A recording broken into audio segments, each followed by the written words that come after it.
I'm going to be talking today about chess in history, chess in the last few hundred years, and chess today.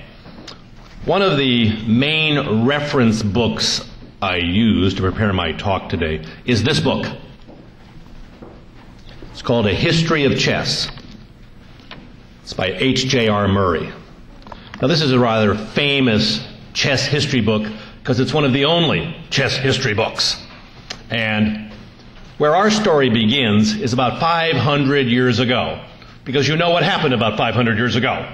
Columbus discovered America, and that was important, because until then, there was no trade route. There was no communication. There was no connection between Europe and what is known as the Old World with the New World. But Columbus made that possible by having an organized expedition here to America. Now, of course, it wasn't America as we know America today. There was no nation here. There were native peoples. There were native nations, Native American Indian nations. There were, Aztecs here, Incas, but there was not the technology and the modern world as we know it. That has grown up in the last few hundred years. So 500 years ago was a time of change, a time of revolution, a time of expansion of our mental and physical borders. Now, one of the things that also happened just about the time that Columbus discovered America is that the game of chess changed. Chess is about 1,400 years old. And so, it had already been around for 900 years. That's a long time. It had been pretty much unchanged. And about 500 years ago, something incredible happened. So I'm going to read to you just a little brief portion here from Murray's book about that change. Here it is. The new game differed from the old in 2 points only. In everything else, the local azizis and rules remained untouched. There was no intention of substituting a uniform type of game for the national varieties of chess that existed in medieval Europe, because more than one kind of chess existed. Today, all around the world, we have one uniform, agreed set of rules. But there was no World Chess Federation back then, and every country had their own little rules that they played by. The queen and bishop, these are the two differences, simply exchanged their medieval rules and privileges for the moves which they still retain today. The queen moving at choice to any square in a diagonal, horizontal or vertical direction, so long as the way is clear. The bishop moving at choice to any square in a diagonal direction, as long as the way is clear. So those were the two rule changes. The queen used to be able to only go one square in any direction, like the king, because we wouldn't want to have the queen more powerful than the king, would we?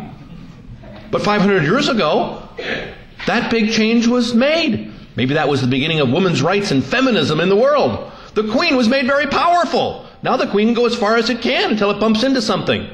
And the bishop also only went one square at a time along a diagonal. But 500 years ago, that was the second big change. It could go all the way down a diagonal, action at a distance, a big change. Now, we don't know exactly when this happened. We know that it had pretty much sped through Europe about 1525. This is what Murray says about it. Unfortunately, no early accounts of the new chess deal with it from the historical standpoint, and we are left without definite evidence for the time and place of its first appearance, the reason for its invention, and the explanation of its rapid spread throughout Europe. But one thing we're quite sure of is that it either started in Italy or it started in Spain.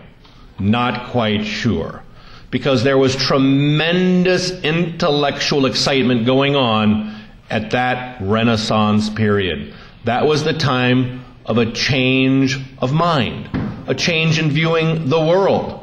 Remember, for thousands of years, people used to think the sun went around the earth. But then, people like Copernicus, Galileo, Kepler, Tycho Brahe figured out differently. And so, at that time, people were curious. That's one of the best things that I have about teaching students, teaching children, is that you are curious. And Spanish people were very curious, and they sent out expeditions.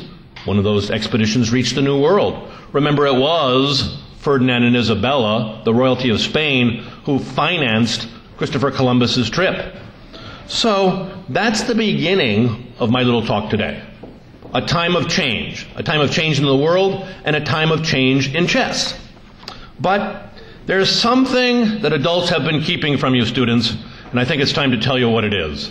And that is, in the old days, in the days of the old chess, before the new chess, chess was almost exclusively played for stakes. Chess was played as a gambling game. Chess was played for money. And of course, with the introduction of the new chess, people wanted to know how to win at the new game. So,